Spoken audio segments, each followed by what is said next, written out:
even amongst our own community and our own families, people no longer trust each other because of the hard survival system that is in Zimbabwe. So my family is just as much at the peril of the Zimbabwean government. Now, Jonathan, if you're looking at the government of national unity today, do you think the MDC has been given an opportunity to govern or to express a governing mandate? Do you think they've been given an opportunity by ZANU-PF? No, MDC has never been treated as an equal partner in the government, that is in the government at the moment.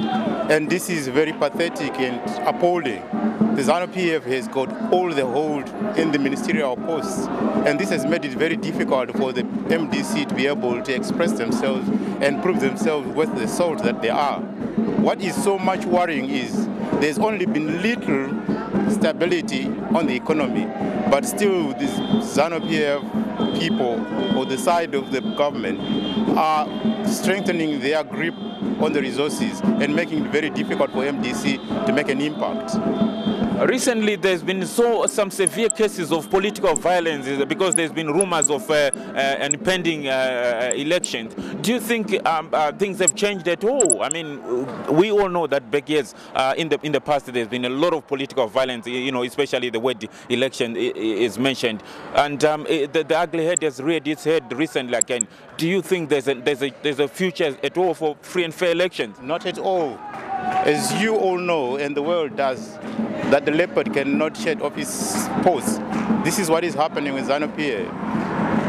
The president himself has declared in the open that he has got degrees of violence, and they are actually showing it now because there is this resurge of people being fought, people being persecuted, people being violently attacked and abused all over the country. And this is so worrying, and I am praying that the world responds to this, because this is a situation that is repeating its ugly head as it happened in 2008, where a lot of people died and a lot of lives were lost.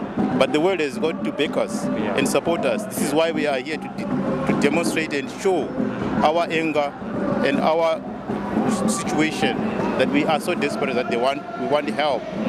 And Jonathan, do you think the international community, in particular the Zimbabwean government the UK government, the American government, and the surrounding countries, but in South Africa in particular, they've helped the situation to change the regime, to push for a change in Zimbabwe? Do you think they've really made an impact? Well, we'd want more support from them, in particular, so that these impending elections that are coming forth with will be able to be free and fair, so that we'll be able to change the system that is in place at the moment. The many problems that's resurfacing now are because if this government remains in power and with a strong grip on the economy and everything else, we will still be in a very pathetic situation. So we would want the international community, and especially the British government, to support us in this effort and campaign, that we will be able to get a change in this Zimbabwe. Recently, they've been talking of the constitution being redrafted and everything, and it looks like ZANU-PF have got a grip on that process. Do you think MDC is being given an opportunity, or ordinary people in the country are being given the opportunity to express their views? It's their constitution, isn't it? Well, the biggest worry is, you see, these ZANU-PF people have actually hijacked the program of rewriting the constitution, and it has made it very difficult to reconstitute the truth that came out from the public. So we are so really worried about what is going to come out as the after paper of this constitution. But we would want the world to know these things before it comes out, so that in the future we'll be able to defend ourselves why we would want to change the constitution and rewrite it again. And Jonathan, from my knowledge as a political activist and your knowledge as a political activist, I've been coming here for years and years. There's corruption in the country, but one of the things that really affects a lot of Zimbabweans is the health system. Even the president himself goes outside to go and seek to seek medical help. Do you think that what does the ordinary man in the street, what the chance do they have If the big man in the country can't even be treated in his own country, what's the chance for an ordinary person like you and I being treated? This is a very worrying situation. So I've got relatives just as well who are very sick, but they are not able to get any medicine from the hospitals.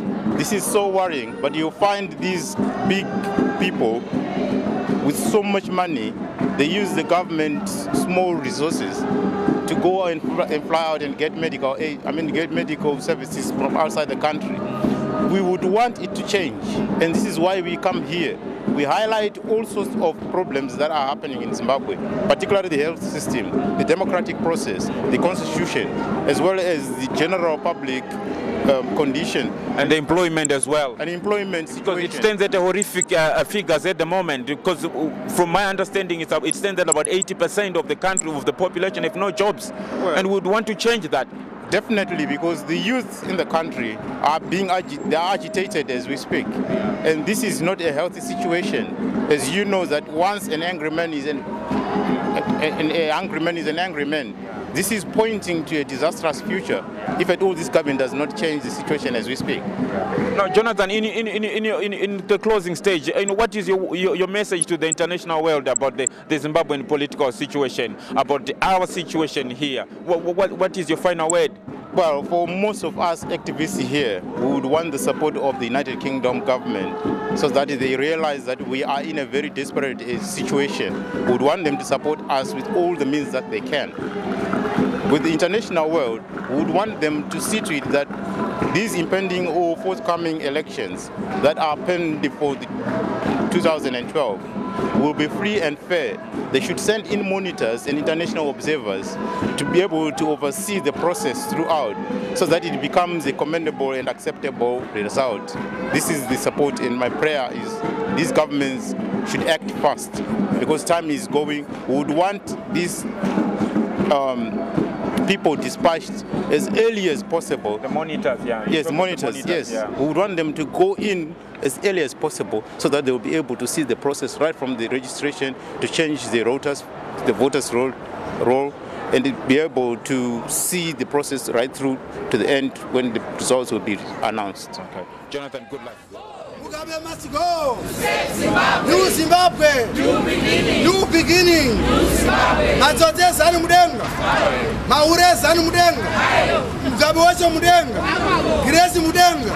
Wota kesi mudenga. Chaunzi mudenga. Odenza ipamwe chetu. Roga raipas. Shoes.